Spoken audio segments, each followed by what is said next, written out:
came back from my visiting United States, and when I was in the United States, I thought that I will write some good stories from America. Then I don't know, forget it, then I can tell somebody what I did. But still I can remember something. And when 7 weeks ago, when I went to the Incheon airport to take a flight to the United States,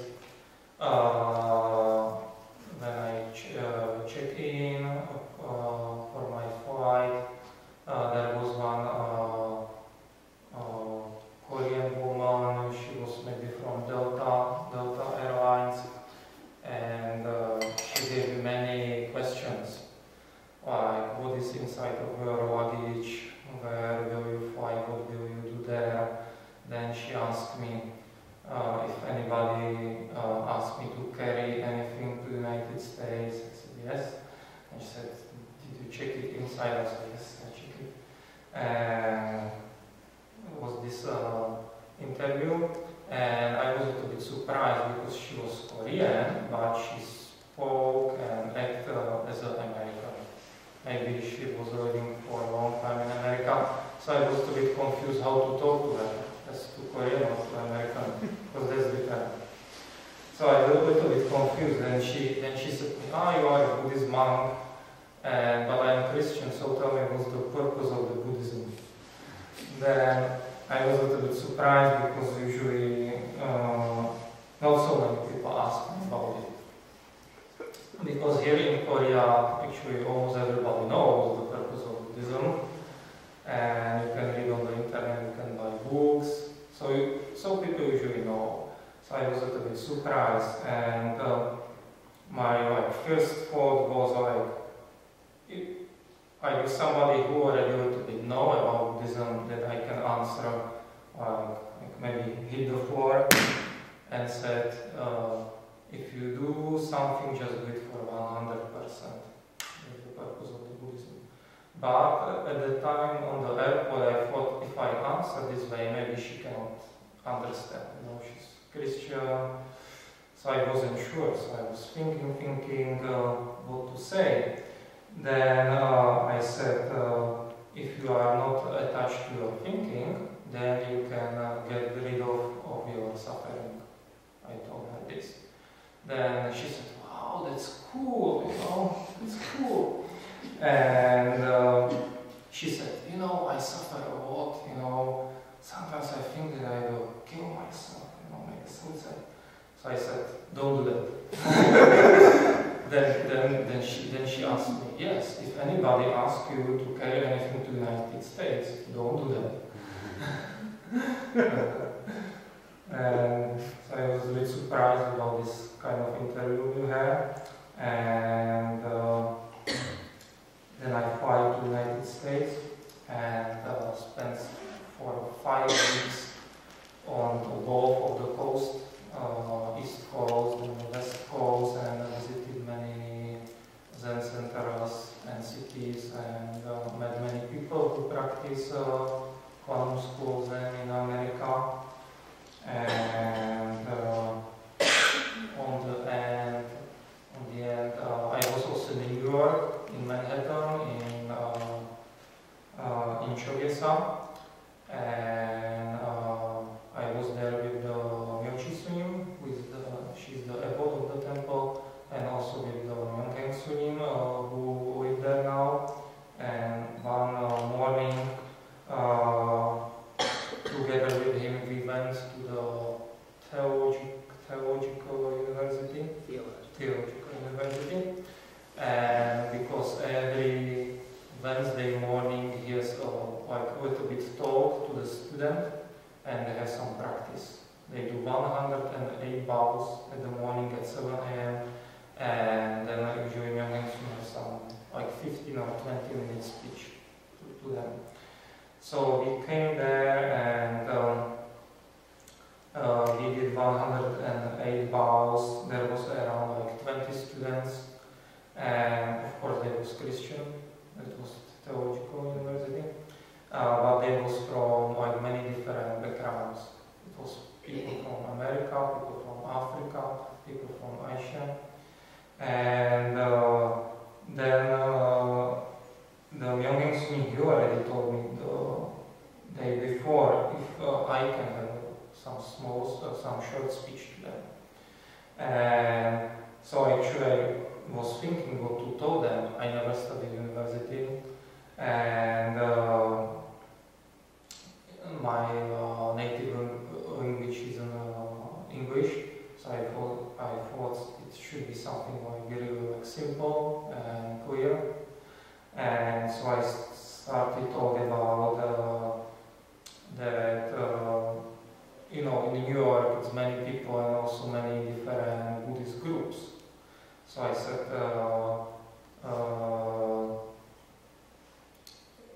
if you go to if you are interested about Buddhism, you can visit many Zen centers, many temples, and everybody have a different kind of practice, different styles.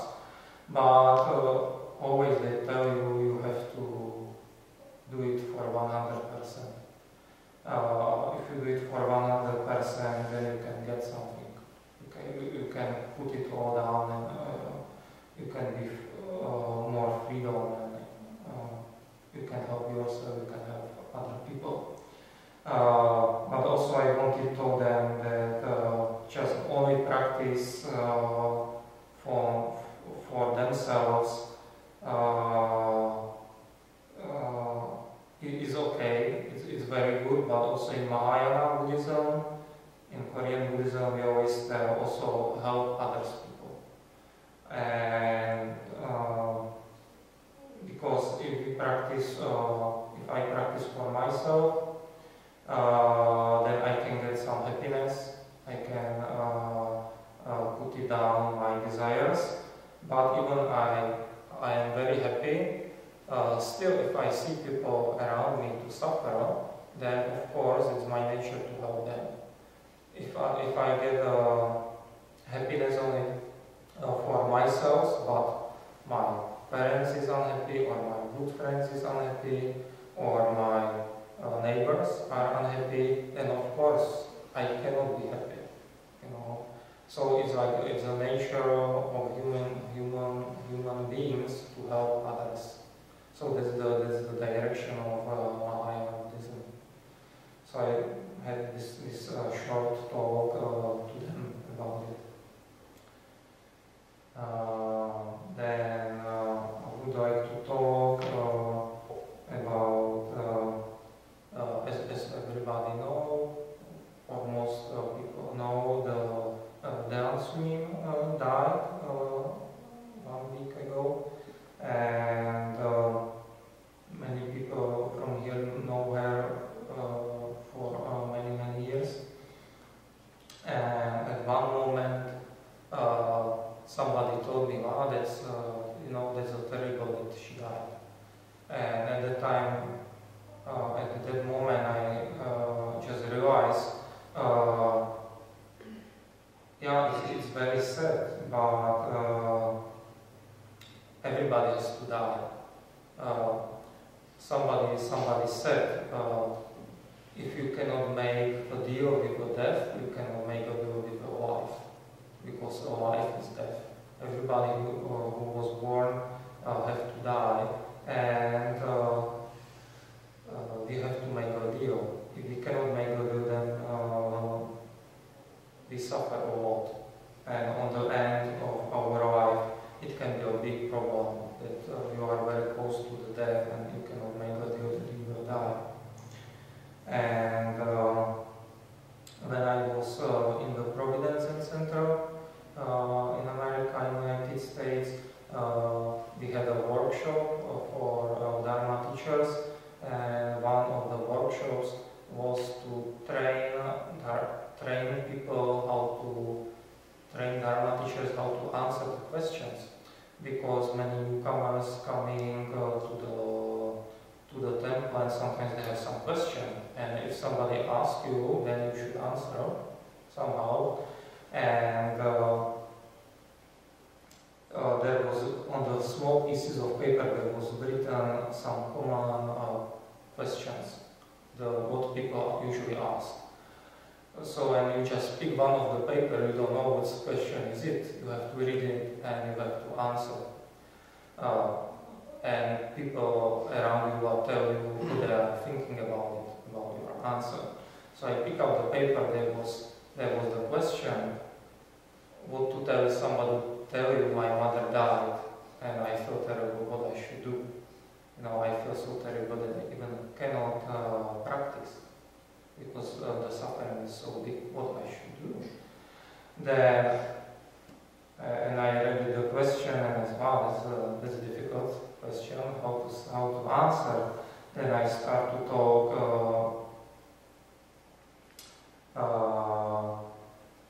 like about, did I understand like the feelings if somebody who is very close to you, how is the suffering, because the death it's completely, if somebody dies, you cannot meet the person anymore again in this life. It's like completely finished. You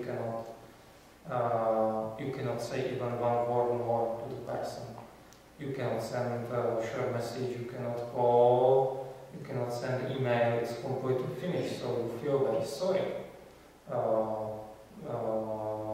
Because you cannot do anything at the time. And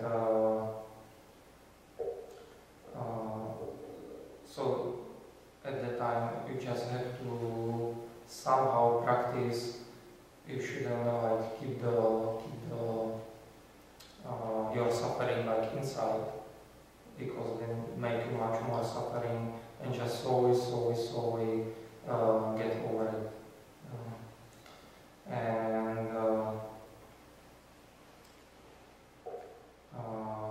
Then when I was in the Providence Zen Center, at one moment I was just hanging around in the dining room, and nobody was there. I was just sitting in the chair, and there was many kind of the Buddhist magazines, like the Tibetan Buddhism, Japanese Buddhism, and many kinds of Buddhist groups in America. So I just grabbed one of the magazine, and there were some big articles about Dalai Lama, and I started read it, and the article was made by one journalist, the newspaperman, and he started talk that one time in New York he was near the Central Park on the street, and he got hungry, so he went to one Italian restaurant because he ate some Italian food. So he went to some very small Italian restaurant. There was the Italian owner, Italian waitresses. Well, when he went there was many Dalai Lama's pictures on the wall, and he was surprised. And there was the owner of the restaurant sitting in the corner, just cashing the money. So he asked him, why do you have so many Dalai Lama's picture here? What's the connection? Why did you make it?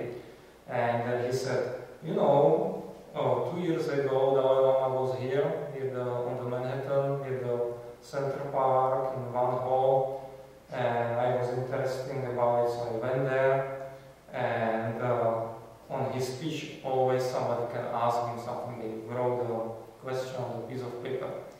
Then one man asked, who is your best teacher?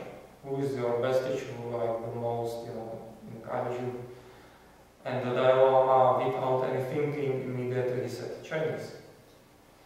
And this Italian man was like so attached to his answer that he realized that the Dalai Lama is a great man. So he put many of his pictures in his restaurant. And this answer of Dalai Lama that his best teacher was Chinese, because of course the Chinese occupied this country. Then it's a teaching about the hardest way can be the best way, because it can teach us something. We have to make deal with a difficult situation. And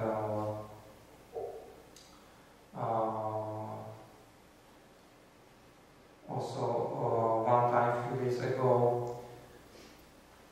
I got upset to somebody, and I have very hard time. So I just take our dog to walk to the mountain, and just walking in the mountain. Then at one moment I realized even doesn't matter what are you doing or where are you staying, always somebody make you upset. It's always, you cannot get rid of it. So actually you have to change yourselves. There's only one way how you can make a deal with a bad situation or with some disturbing situation. So because you cannot change other people, you can change only yourselves. There's only one possibility. And nowadays I am reading a book. It's from a Japanese monk. He's American, but he became a Japanese monk. And when he was very young, he always gets some trouble, like using drugs, stealing cars. Then his parents wasn't so nice to him, also beat him. Then, because he also made the trouble, then his father said to him, "You don't know what to do, just go to the army." And he didn't know what to do in the army, so he went to the army. But even in the army, he made a big trouble. And it was in the 70s, so he decided went to the Vietnamese War. Because he understood if he stay in the United States, he just go to the jail. So he went to the war. And immediately they put him to the helicopter and give him machine gun and was the door shutter. And during his time in the Vietnamese War, he killed many people. And they teach him, like, you have to shout them because they are enemies. And in the Vietnamese War, the Vietnamese guerrillas, the Viet Cong, use many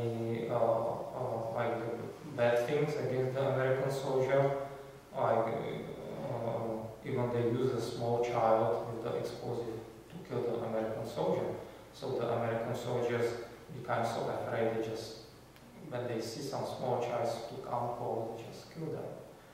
So and this American soldier, it break his mind much more than before. So after the war, when he came back to the United States, he was completely break down his mind. He drank alcohol much more, using drugs much more, and his life was terrible. Then he was trying for some, therapies, some to get over it, but it didn't help to him.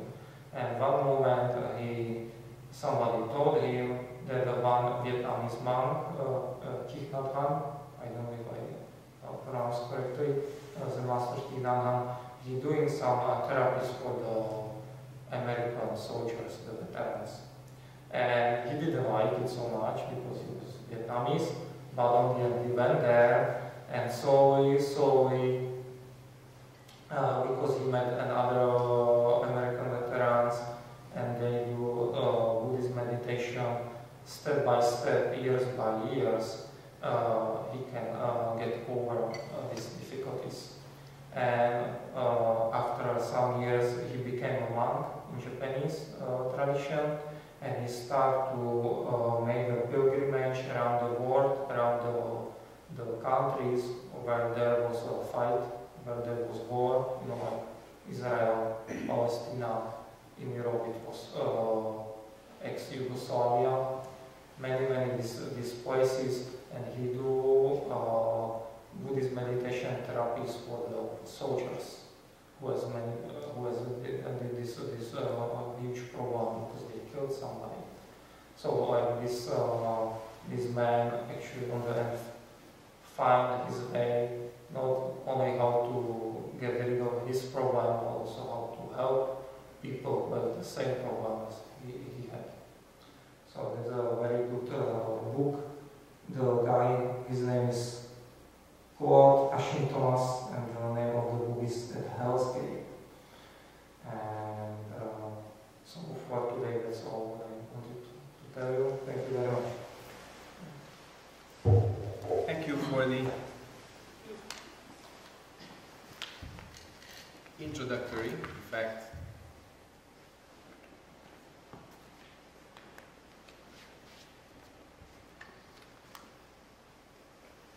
So again, good afternoon everybody. Thank you very much for the interesting mini stories in the introductory. It's good to see you all here. Some of you came from a long distance. Thank you for your effort. And if you have any questions this afternoon to ask, I'll try and answer.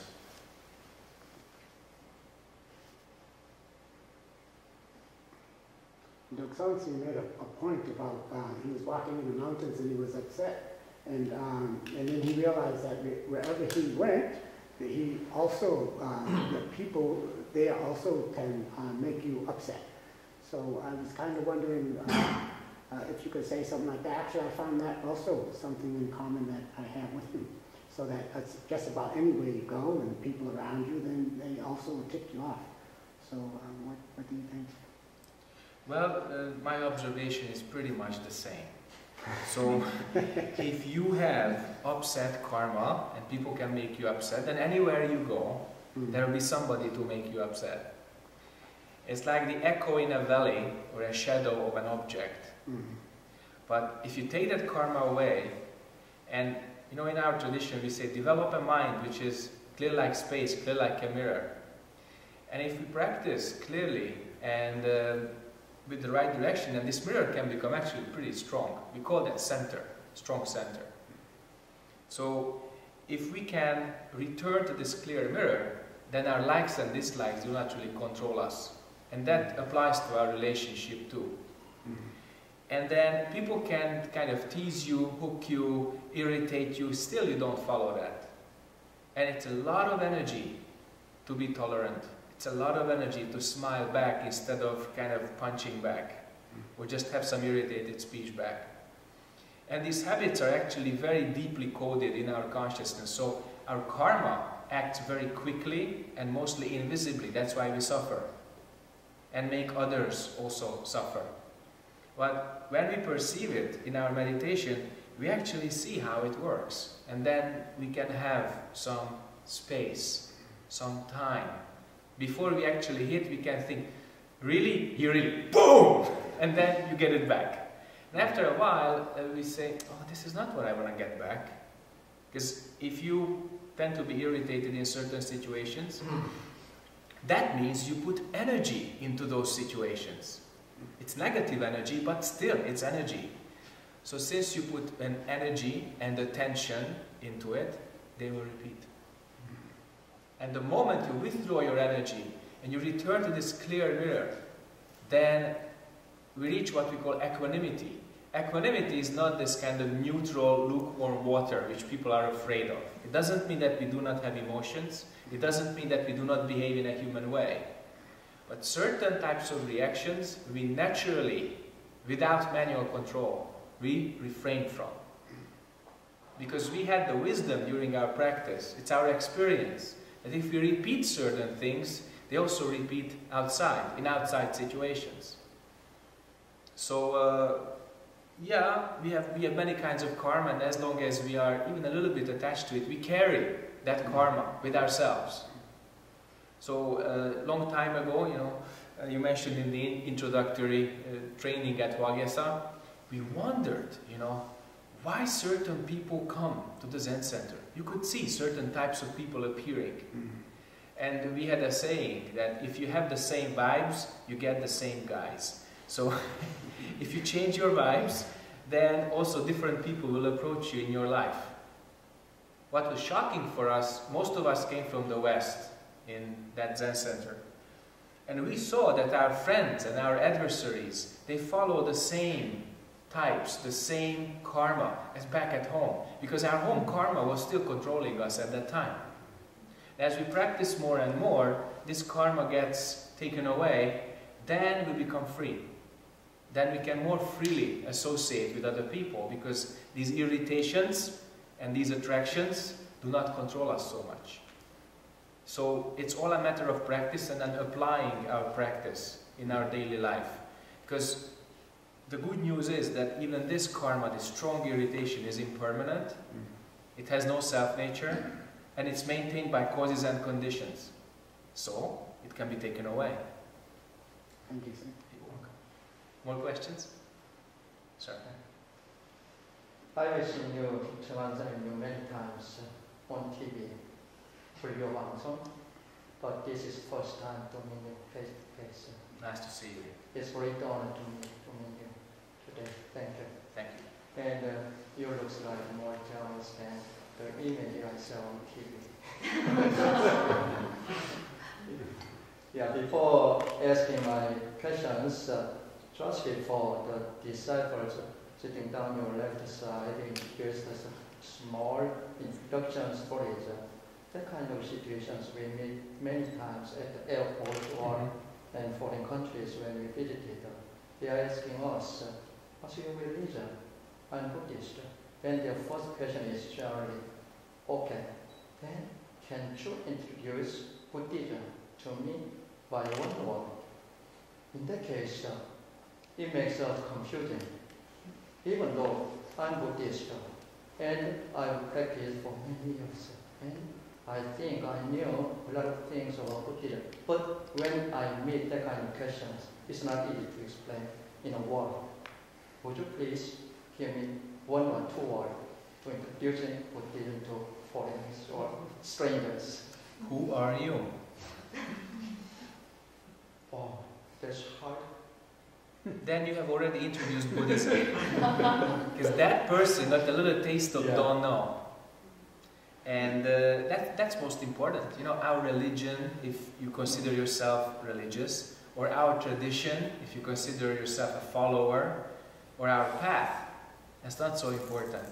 Giving people don't know in the correct way, that's most important.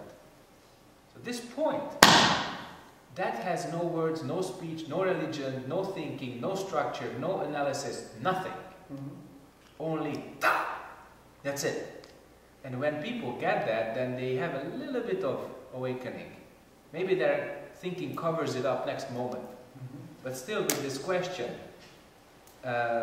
you helped that person a lot. And let me tell you and the audience a story about our long gone beloved, Zen master. His name was Zen Master Subong. And Subong said he took a boat ride near New York, in the Hudson area, if I'm recalling it well. And there was a crew of kind of television doing some interviews for a weekend show or something. And they had these really stupid questions, and one of these questions was that, what is the most disgusting thing in the world? And they were walking around, and the men and women were giving different answers, and they saw Subong in his monk's clothing, in his very nice sumbok, and they went up to him. They thought he was kind of a martial artist. Most of us, when we walk around with bald head, kind of stronger or kind of lean body, they think we are martial artists because the sumbok actually comes partly from China. The other part is Mongolia, and the little part is Korea. So they thought he was some kind of a martial artist. They go up to him and say, "Sir, you look kind of interesting, and we have an interesting question for you. Could you answer, what is the most disgusting thing in the world?" Then Subong says, "Who are you?" Who are you? Yeah, and then the reporter says, Sir, I'm sure it's something very deep that you're trying to express, but could you just answer it in a simple and clear, everyday manner? What, for you, what is the most disgusting thing in the world?" And Subong Sin looks straight into the eye of the reporter and repeats, "Who are you?" And then the reporter kind of slowed down a little bit and says, "Sir, may I ask you what you're doing?" Says, Well, I'm a Zen teacher. Sorry, don't worry, it's not H1N1. So they learned he was a Zen master. Yeah. They learned a few things, but they came back to the question, what is the most disgusting thing in the world? So then Subongsim just shot straight back at them. Who are you? Now finally, the reporter realized, I don't know. And then Subongsim says, you don't know? You don't know who you are? That's the most disgusting thing in the world. So, give them a little don't know. And in the West, we don't have the kind of Zen tradition for many centuries. Instead of that, we had religion, philosophy, many kinds of things. But Europe developed something similar to Huadu or Kongan. We call that the paradox. So if you read Western philosophy, especially Greek, they loved paradoxes. So they say, you cannot step into the same river twice. Things like that. And that is kind of resonating with the later Zen thinking.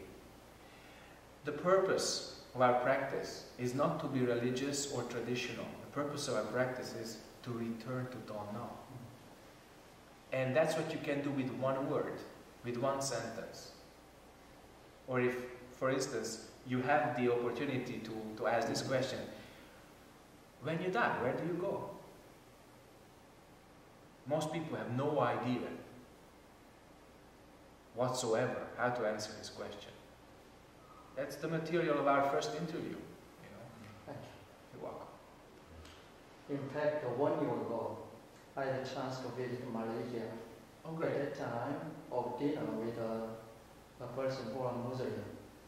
We were changed our talking into religions. He was Muslim. That's why he explained lots of background of Muslims, Qurans. And he knew very well about the Bible also. But he does not familiar with Buddhism. That's why we talk this kind of communications. And at that time, I explained like this. As you said, rather than explaining the background of Buddhism, I felt at the time it's really hard for me to explain one by one. That's why, rather than explaining the background of Buddhism, I gave them like this. I don't know the details of Buddhism, but I can explain why do I practice Buddhism. Very good. So, in our tradition, a question is better than 10,000 sentences. Better than 10,000 explanations. Because a question opens up your mind, especially if it's an unexpected question. And explanations basically make you fall asleep. So, more questions? Any more questions? I have a question for you. Sunil, please. Yes, nowadays in Korea, many people kill themselves. The suicide rate in Korea is now the highest in a certain group of countries that are comparable to economic development, OECD countries. Very high. It's going up. Yes, just a couple of days ago, it was big in the news, some supermodel, very beautiful girl who was very successful, Kim Eun-da. She killed herself by hanging herself. It's very common now in Korea. So as a Buddhist, what kind of advice would you give to these people that see suicide as such a something they want? Thank you for asking this question. First of all, I had the privilege to advise suicidal people in Europe who are not nearly as successful and as beautiful as this model should have been. But basically, the most important thing is to see what the job of the body is and what the job of the mind is. And slowly, slowly, by talking to them and going with their cognitive speed, make them realize, A, do not punish the body for your mind's problem. That's number one. Number two, you may catapult yourself from the body, but your mind takes another one and your problems will continue there, just as you abruptly finished in this body. And then, if the mind is not corrected, then the tendency to kill oneself will be increased. So these two things, that the mind has to be corrected and the mind has to be developed, and not the body should be punished because you get another one. And it's very simple if you just think of the body as, you know, 2 cups and the mind as some substance which goes from one to another. And then they can understand this even if they don't believe in reincarnation. They don't have to. So when we talk about, you know, life, people have to understand how life is brought about. A sentient being is a body and the mind connected. And as long as the body and the mind are connected, we are alive. And through our senses and through our cognition, we can develop ourselves. That's our practicing. And when we sever or cut the connection between body and mind, we call that death. But even those people who understand only physics, they know that energy doesn't disappear, it just transforms. The mind doesn't disappear, it just takes another body. So that's about themselves. That's the first step. So talking about the difference and function of body and mind, that's number one. And then the other one, which I used in one case, I didn't have to use in the other case. I said, okay, you may not believe what I have said and you still may want to kill yourself, but then you have to say goodbye to people. Don't just abruptly leave. Say goodbye to every single one of your friends. Maybe even your enemies if you want to. To your family, to those whom you love, because you cannot and should not cause suffering to them just by leaving immediately, without a notice. And people in some emotional desperation, they really look for some affection. And when you mention the family, you mention those who actually love them, their heart completely changes. And one last word on this. I also heard, I couldn't witness, but I heard about this very sad increase of suicide rate in Korea. And I take it as one of those really worrying phenomena that show the decrease of group culture. If that model had really, really close friends and she wouldn't have felt lonely, if she had somebody, either a teacher or a parent or some relative whom she could have talked to in that situation, why did she choose not to? Because at that time she felt she has no one. And when people feel lonely and desperate, they can just kill themselves. And there is no exception whether man, woman, young, old, high class, or just average. We can feel isolated, we can feel desperate, and then our ignorance and our negative emotions can control us. But if we have a strong group, if we can take refuge in the Buddha, the Dharma, and the Sangha, then that group can help us, that teaching can help us, or that teacher can help us. I was here last spring when one of Korea's ex-presidents, No Mu-hyun, also took his own life. And I was asked publicly in the library during a similar kinds of talk. And I had to say the same thing. I really wish he hadn't felt so lonely, that he could have had somebody whom he can trust, whom he can take refuge in, something to teach him, and some group to support him. Because if we have a deeper understanding of our karma, of course we would not try to artificially prolong our lives, but actually really use our natural time in this incarnation to finish our job. The matter of life and death is not an easy matter to deal with. We heard that in the introductory. We have to come to terms with the fact that we will die, because time for us in this body is not a dimension that we can reverse. In space we can turn back. You make a U-turn, you get back to the position where you started from. With time, you cannot do that. So waking people up to cause and effect about mind and body, to their responsibility for those who are around them, and the general operation of our consciousness, that can help them. And I can quote basically 2 successful cases, where one in Slovakia and one in Hungary, near the temple. We have a neighbor who is now in much better shape. This kind of talk was successful. This kind of teaching was something they understood. Even though the Hungarian man did not practice, and he never will. And the Slovakian person, probably he will continue practicing at his own speed.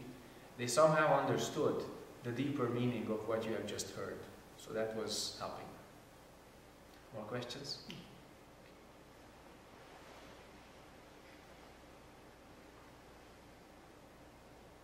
I'd like to ask you, the one you talking just before, you told, do not furnish body to control mind.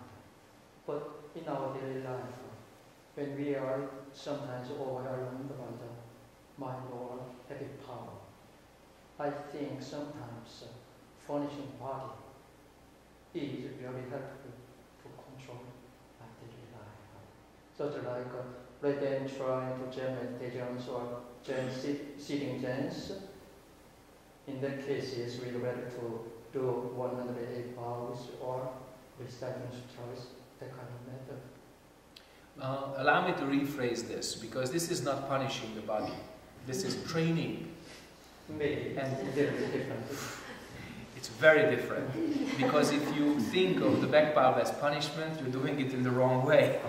Back bow is a privilege. I mean, I felt so happy when I learned the significance of bowing, and finally my energy started to flow in the right way.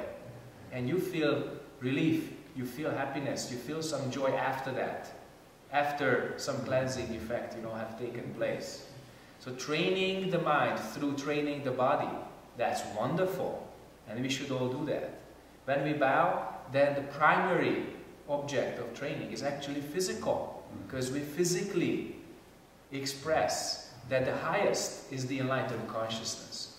We raise the Buddha above ourselves. And just to make a parallel, if bowing is the physical expression, then chanting is the verbal expression. So you work with your speech. And by that mantra or yongbol, you put really correct, positive content into your consciousness. Because this consciousness, this human mind, is very interesting. You put something before it, and you start putting energy into it, you can realize it. We call that faith. So true faith is not blindness, it's not superstition, it's not something strange or philosophical or esoteric. It's the natural function of our consciousness. And just to quote one visitor in Korea, we can. Okay? So, you put something before your consciousness, you put energy into it, no matter how long it takes. As long as you keep believing in it and effort into it, then it will happen.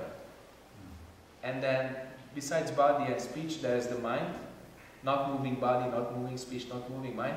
That's our Chamson Sumai. That's our silent meditation practice. So if you see this in its comprehensive, context, then you see that training with the body primarily, very good. Training with speech, also very good.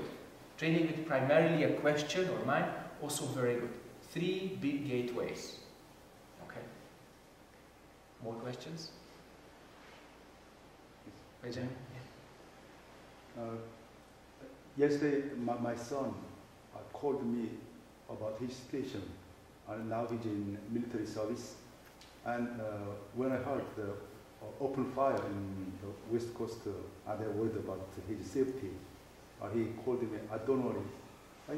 In the case, I think about deeply our situation. Now we are in the ceasefire. But when we confronted each other and open fire, in the case, our Buddhists also decide our attitude to against or confronted or fight. Mm-hmm. So in the case, we faced some difficulties to decide because non-violence don't kill the other. So our Buddhist tradition long time ago was patriotism or protect the nation is the mainstream.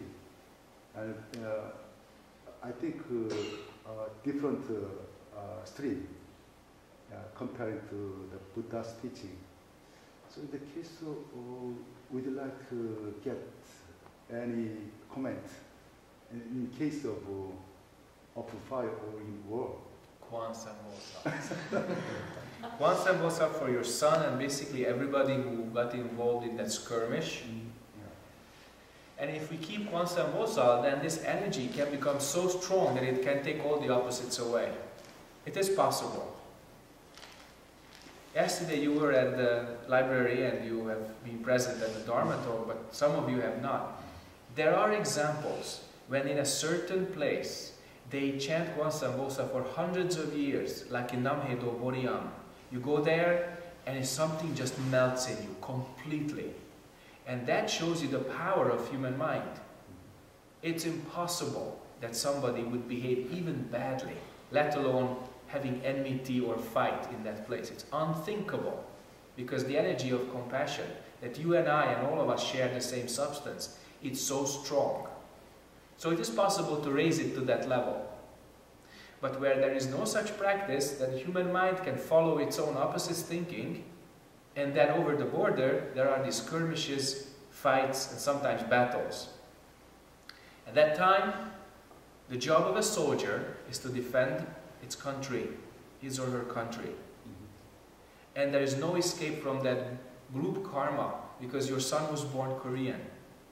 So he has to defend his beloved, his teachers, his friends, his compatriots, everyone.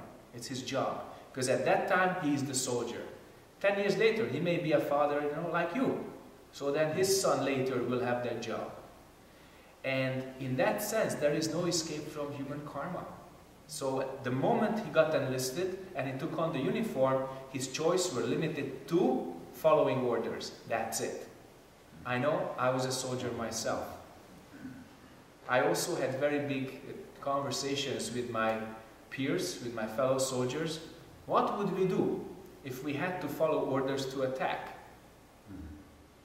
To attack another country, to defend some political interests. And our answer was to disobey, desert, or simply disappear. But if our country was attacked and we had to defend our mothers, fathers, brothers and sisters, we would fight to the death. And it's very clear where the boundary is. The boundary is your country. It's impossible to make an ideology that you defend your country's interest abroad and then you start killing other people. There's no way to justify that. It's a very, very kind of touchy issue, but it's also very clear. So we actually made almost like a vow at that time, because many people who were accepted at universities, any kind of university, that time it was a law in Hungary that you had to spend a year in the army prior to your university studies. So that was 1 year. So we had to go through a lot of kind of soul searching what we would be doing, and actually how we can pull off that 1 year without too much damage. Because, Dok Soeng was talking about post-traumatic stress and disorder. You don't have to kill for that. You just know that you can. I mean, we had shooting exercises in mountains. We were trained for that. We were trained for various military exercises. And I had the privilege to be part of a small assault team when we simulated attacking a machine gun nest and taking the guy out. Bare hands combat.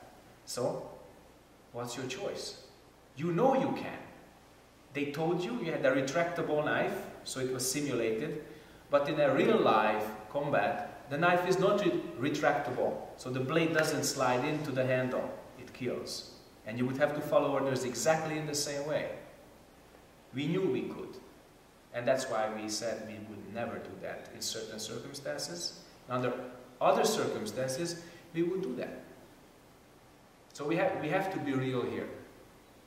We have to come to terms with, as we heard, with also death. So why? Being attached to life, wrong. Being attached to death, like in a suicidal case, also wrong. Attached to purity, perfection, even the greatest of your precepts, when you see other people dying, also wrong. So what can you do? Everything is up to your situation. Your son's situation is soldier. Relationship, yes sir. Function, do what you need to do. And you as a father, or you as a bossani, what do you do? Kwansan bossa so that he would never have to use his weapons. Never. So everybody should understand their own situation and their own relationship to the rest of the world, including other human beings, and then do your best to avert disaster. Okay? Because the more enlightened this society becomes, the less need there is for weapons and war. But human beings are experts at reproducing our own suffering. We reproduce our suffering way faster than we could take it away. That's why people like us, we will never be unemployed. There's one of the most difficult things to understand in Wonyo's Korean, the highest venerable of Wonyo's teachings. Sometimes he taught us, sometimes you keep the precept, but sometimes open the precept, open and close according to the situation. But the decision depends on the highest monk. So sometimes it's very hard to understand. Okay, let me give you a simple kind of user's manual. It's like just one card, one sentence. You keep it or break it for yourself, you make a mistake. You keep it or break it for other people, you help them. So, the biggest question, which is above keeping or breaking the precepts, is how do I help this world? How do I help my fellow human being? What is the most helpful action towards awakening, towards averting suffering? We have this common example. I mean, nobody likes when people lie to them. It's really ugly. You know, you believe somebody's word, and next moment or week or month it turns out to be a lie. And it's really irritating, it's really bad. But when you're in the forest and you see hunters and rabbits, and the rabbit runs away on the right, and the hunter is asking you where the rabbit went, if you say to the right, then you hear it. Rabbit becomes soup, and hunter goes to hell. So that's not so good. So you have to take upon yourself the lying precept, broken. So went to the west, went to the left, went that way. Hurry! And then the hunter, and then the rabbit stays alive. Okay? So it's very, very important what you asked. Moment to moment. That's why we have to become really like a mirror. Really reflect our situation, relationship, and function clearly. So that we would always know whether precepts are open or closed. And the only hindrance is our self-deception. We can really deceive ourselves so well. We can explain to ourselves in 10,000 ways how we are about to help other people by breaking some rules or precepts. And suddenly you find yourself enjoying it very much. And then it comes back to you with an added interest, with a vengeance. And then you have to live with that, digest that, become wiser, and do it better next time. Okay? More questions?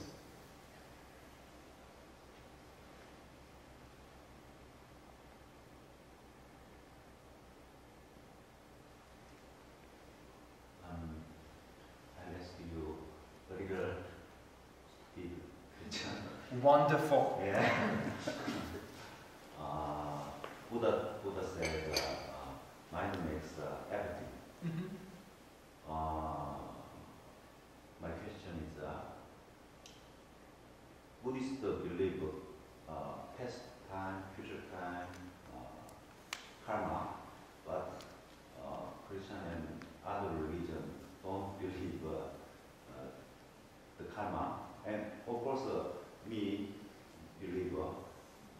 My question is it exists really, or just I believe my mind make karma? I don't know. How can I check or exist karma? How do I know karma exists? When you become hungry, was that made by your mind? When you become hungry, 배가 고프면 마음 만들었어요? Did that come from your mind? I think just hungry. Good. It came from body and mind all together, okay? You said this whole world is created by mind alone, but let me ask you, what created mind?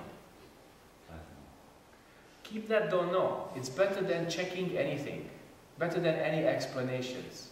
When you return to don't know, when you return before thinking, you can observe very clearly this creative process. It's true as an explanation, Bopakyo, Avatamsaka Sutra.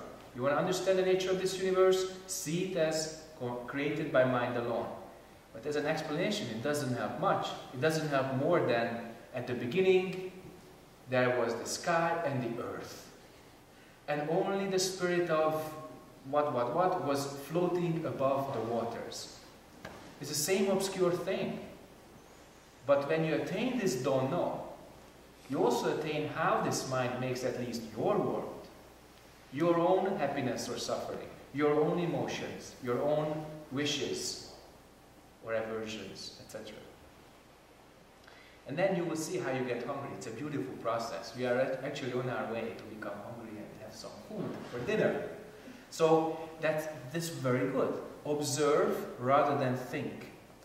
And when you observe, when you perceive, you get it. So return to this don't know. And that gives you something. Okay? But you like to think too much. Thinking is sweet, isn't it? Just don't spoil your own mind, okay? You're welcome. All questions? The gentlemen this afternoon were very active, but the Bosanims, they were very quiet. Everybody's shy, a little bit.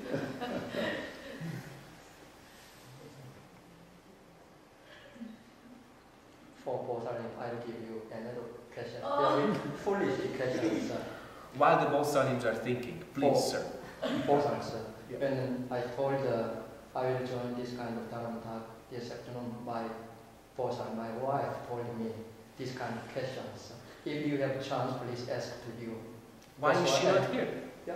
Why is she not here? Oh, she has another promise, another something. That's why. Next time, maybe she will.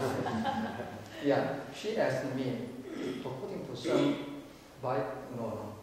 Dharma talks or some Dharma teachings say that female, woman do not attain enlightenment. She told me, she asked me, as I read and I explained about that. Please. So, there are two homeworks for your wife. Yeah. One is find the writer of that teaching and ask, why did you write such thing down? That's number one. So find the writer. The next homework is really study the Buddha's original teaching, which says in our Daisen Bulgyo, in Mahayana, says very clearly, all beings, all sentient beings, human, animal, other kind, have the same Buddha nature. That means the same potential to attain enlightenment. So it doesn't matter what kind of sentient being. But a long time ago, 2600 ago,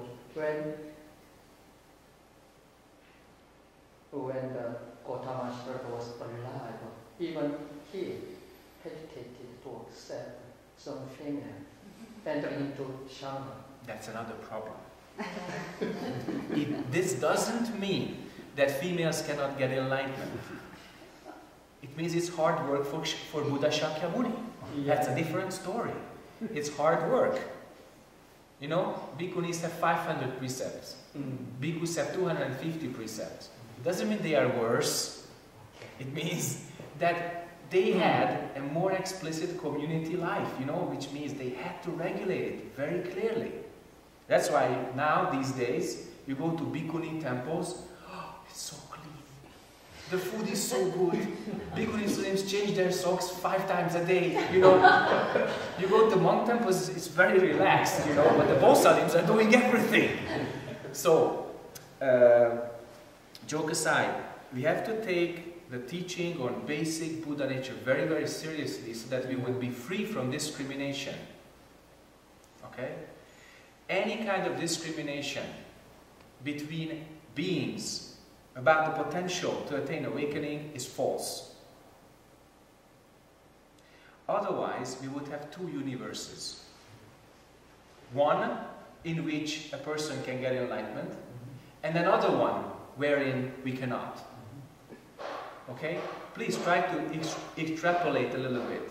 If we bar some people, let's say females, from that, then some conditions can come when the men are barred. Then this race is barred, and then that race, and then this time period, only Tang Dynasty, China, okay? And then the other time period, we would be shooting ourselves in the head, cognitively, if we accepted it. So, Vimalakirti, Yumagosa, you know? Yeah, Yumagosa. Vimalakirti, when they asked him, what is not two? What is not two? Just... Now that's a guarantee that all beings can get enlightenment. Okay? So discard all that speech. Thank you. Actually, the writer is a Susan Zen master. So some woman, the writer could be a Susan Zen master. Could be or is? There's a difference. I think it is. Because a woman who was practicing Zen asked Susan Zen master at the time, Susan Zen master answered that woman cannot be a great Zen master. So she was very upset. So she asked him again, woman cannot be a great Zen master. So what is the real meaning of that? Actually, if you attach to you are a woman, you cannot be a Zen master. But if you are not attached to be a woman, and you can be a Zen master. It does that mean? That's one possible interpretation. And if you're happy with that, I'll let you go with that. Anyway, he asked you, can you express one sentence about Buddhism? So I heard a Dharma talk talked by Daeguang Zen master in Singapore. He expressed it in this way. One sentence, don't attach to anything. That's the Buddhism. One sentence. And another Dharma talk, one Sami-Snim, Polish, maybe he's Czech, I cannot remember. Anyway, he explained us what is Buddhism. Buddhism is to get enlightenment and help other people. That's Buddhism. It's just one sentence. And Daeguang Zen master said, don't attach to anything. That is Buddhism. You said, who are you? That is Buddhism. So it can be expressed in many ways, but it can be summarized as one sentence. So he asked you about if we are attached to some kind of non-violence. You know, you would be a great MC because you know what everybody said. But what is your question?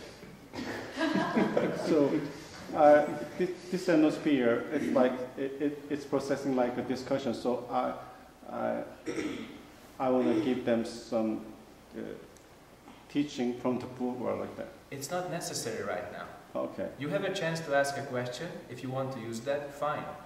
Everything else belongs to the tea room. Anybody, any questions? Sir.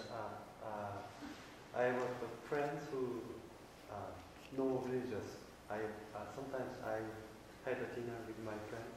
I try to show and explain the Buddhism, but he don't recognize and just boring story. I'm sorry, he doesn't recognize and?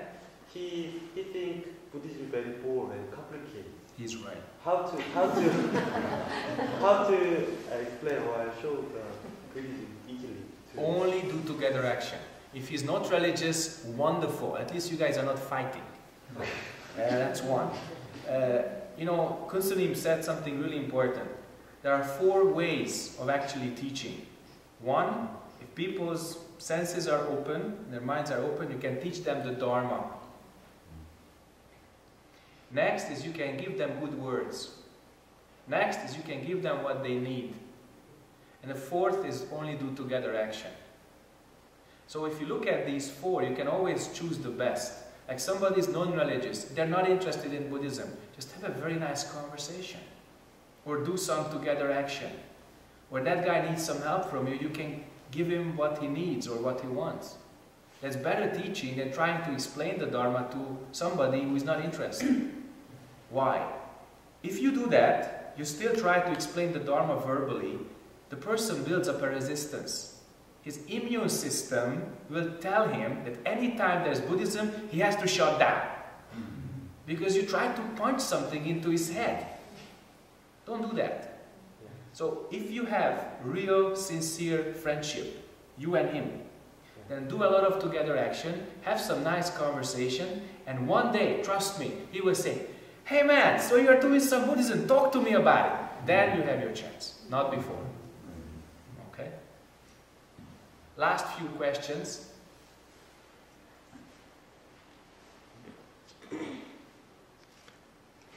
Now the men are representing the Bodhisattva. What did Korea become? What happened? On behalf of her, I'd like to give some questions. She'd like to know about how could we follow the karma but overcome the karma. Is there any special way? She wrote that down on the paper for him. Yeah. Wow. 우선 직접 질문할 수 있습니다. 한국말로 해보시면 잘 들어보겠습니다. Okay. With karma, we have to see, again, 4 stages. One is when we are attached to it. It's really like a dog, you know, with this bone in his mouth and he's shaking it left and right. But in fact, that bone, that smell, that meat is controlling the dog. So when we are attached to the Dharma, we are like these animals. They are not bad. Dogs and cats and other animals, they are not bad, but they are completely controlled by their senses and by their thinking and by their emotions. They cannot perceive that. So when we are controlled by our karma, we really suffer like hell. And although we may also be happy, it's a very selfish one-person feeling. Okay? Everything for me, or everything against me. So the me is in the center. So we are attached to karma, we are controlled by karma, that's number 1. And number 2 is when we reflect on it.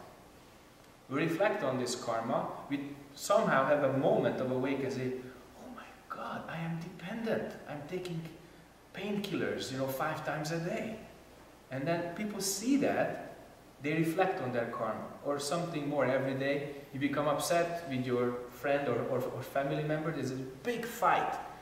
Like you can see on Korean television, there's some drama always going on, and people are upset or unhappy or very happy, they shout at each other or they hug each other, something's going on, always. That's some kind of karma. And then, some moment you reflect, oh, I was so upset, I was so angry, I really don't want to do this. So that's stage 2, where you reflect. You're not yet free from it, but at least you see some of it. And then next is taking away karma or no karma. That requires some kind of practice, some kind of method to return before thinking, to return before emotions, to return before opposites. Not suppressing it. I mean, sometimes people try to suppress it with a bottle of soju. It lasts a night, and then it becomes even worse. So, the 3rd stage is actually practicing and taking away karma. And then the 4th is using karma. So there's a rule. If you don't perceive it, you can't take it away. And if you don't take it away, you cannot use it. It still uses you. Back to stage 1. Okay? So, taking away karma really requires some clear mind practice. There's no other way than actually making your mind clear. Now this clarity can come from 10,000 techniques, 10,000 sources, a bunch of religions and traditions, it doesn't matter. But if the mind is not clear, your karma controls you. And it's really funny that these are the opposites that we made. We made these opposites, they come back to us, become habit, control us. Now, that requires some serious practice to get rid of. And if we do that, we become free and then we can use our karma. We can use our karma correctly. So if people really understood that, then everybody would find their place on this earth, where they can use what they have, at least in the right context and to the right direction, so that it doesn't cause suffering, but it actually prevents suffering. Like a soldier who likes weapons attached to uniform after the war, what can he do? Then has to join some kind of police force or security force or some reserve force where he can have that karma, but it's controlled and regulated and used correctly if it's necessary. Okay? These four: attachment, reflection, becoming free, using correctly. Then it is possible. Okay? Last question, Yoruba. Just hit my mind, one location about the mind. Now, if we do not control the mind or clear the mind, then karma controls you.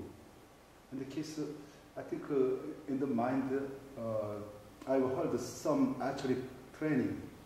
There's from the shooting line to the shoot, it takes around 1 or 2 seconds. During that time, around 32 thoughts put inside the mind that the trainer told about the training story. 1 or 2 seconds, around 32 kinds of thoughts put inside the mind. Then the archer cannot control their mind, then they miss shoot. So the put inside the thoughts is coming by themselves, or another strong devil control or capture the mind and control them. Rajanim, if it was a strong devil, it would be so easy to take it away. But it's 10,000 habits, not one strong devil. Okay? If it was one strong devil, you give him some rice cakes and the devil goes and eats that and you're okay. But it doesn't work like that. It's 10,000 habits. You know, Kyung Ho Sunim says, karma is like malaria. It strikes on alternate days. Remember that. Because that's why we have to keep up our practicing, although the sun is shining bright and you're living a happy life. Because you don't know when your leftover karma strikes again. And if you are in the kind of tough situation or a very competitive situation like archery, and you're pulling your arrow, 32, that's a very low figure. Lots of it can appear. Lots, maybe 32 or something that's a kind of a number, meaning a lot. Like in 10,000 in old days in China, the Chonsuki and the 1,000 eyes and heads actually mean infinite. Infinite number. So lots of thoughts can appear in a nanosecond. And how do you keep your mind clear? Stay in the moment, stay with your breath, stay with the situation, and then your relationship function also clear. I've seen archery displayed in a stadium. It was a Buddhist conference in Berlin, 92 or 93. Of course, Japanese Buddhists came and part of their show was archery. The target was about 1 meter from the bow. It was like in a boxing ring. They had a huge pile of hay or straw put up in a very nice white cloth. And this man in traditional Japanese archery clothing, everything, was there. And there were about at least 4,000 or 5,000 people doing things. There were other scenes and other stages, and some people were talking, some people were doing this and that. And that man had a focus as if he was alone in the entire galaxy, as if there were no people around him, no noise, no happening, no coming, no going. He was totally focused and without artificial effort. He had energy in his muscles, but his mind was completely relaxed and 100% focused. And it took about 5-7 minutes for the whole sequence of motion to start, to come to an apex, and then to finish. And he finished it with a big shout as he released the arrow, and that was very strong. It was not the arrow which hit that ball of hay. It was really his mind just coming to this PAM! This snapping point. And then you could really experience some strong energy. So if your mind is strong and clear, then your thoughts cannot control you. It just bounces off like sand bounces off diamond. So if your mind is clear like space, clear like a mirror, and earlier I mentioned, if your center is strong, this mirror doesn't break. Then everything, all kinds of karma, whether from outside people or from your own mind, just bounces off. And you can keep the moment clear. And if you lose the moment, you lose everything. Okay. That was very short. We have another last question coming, if any. Yes, both are fine. Yeah. There are so many persons and so many places who need help. Mm-hmm. But we decide where we give them help. So how do we put the priority? Usually we help people around us, close to me. So, but in many cases, it just, for example, give them money. It just helps for just to decrease their everyday life, decrease the suffering of their everyday life. But sometimes I wonder, maybe it may be more meaningful help for the others, but the close people like relatives, friends, their sufferings are very sorry for me. So it's, for me that's the first action. But sometimes that's the correct way to help others. Wonderful question, Bosani. There is a key point here. It's called independence. So when you give help to some people and they become dependent on that help, then it's going the wrong way. If you give help in such a way that it helps them become independent, and after a while they can do fine without your help, then that help goes the right way. That's a short answer to this. If you look at certain cases, in India, there is a bank which was giving out microloans, just a few thousand rupees. I forgot the name, but it's like Heaven's Bank or something really interesting, because they were not about big profit. They were really about helping other people. So they were handing out these microloans so that people could buy the tools for their business. And they got started and they paid back the loan. It was very low interest, really low. And it was hugely successful. They are now one of the largest kind of people savings banks in India. It started like 20 years ago. And it was started by a businessman who was not so rich, but he saw that if he wants customers, people have to earn money. So he helped them earn money so that they could buy his products later. He was smart. So consumption or consumer society operates on consumption. So if people cannot consume, the society breaks down. Even if it's not an explicit consumer society, that's the way it works everywhere where the Vaishyas or the traders, they do their business. And it's pretty much everywhere. And of course, it's necessary to give resources to those people who are in danger. Like in Indonesia, we had this huge earthquake and tsunami. Then you don't think. If you have the means, if you have that kind of karma to donate to those institutions that actually help them, then it doesn't matter that they will be still dependent on that relief if the next tsunami comes, help. We had in 2004 or 5 a conference in Medan, Indonesia, and we visited the village that was most stricken by a recent earthquake, Bantam village. So some of us have been there in this audience. And it doesn't matter that they will still need food the next week, the next month, the next year. We took clothing and food there, that's it. So this is the other extreme, when we have to consider that our fellow human beings must be out of danger, no matter what. And then the higher kind of reaching or far-reaching goal is to make them less dependent on us and give such help. Because what is truly unacceptable and hypocritical, that it seems to be help, but actually it's a bondage. You hook them. You make them dependent on yourself. And then those people will become slaves. And that has to be prevented, because ultimately what happens? The slaves stage a rebellion because they want to be free. So if help is meant to take away somebody's freedom, it will always end up in disaster. If help is to increase people's independence, self-reliance and cooperation, then having attained a higher standard in any kind of living situation, they'll come back to you with happiness.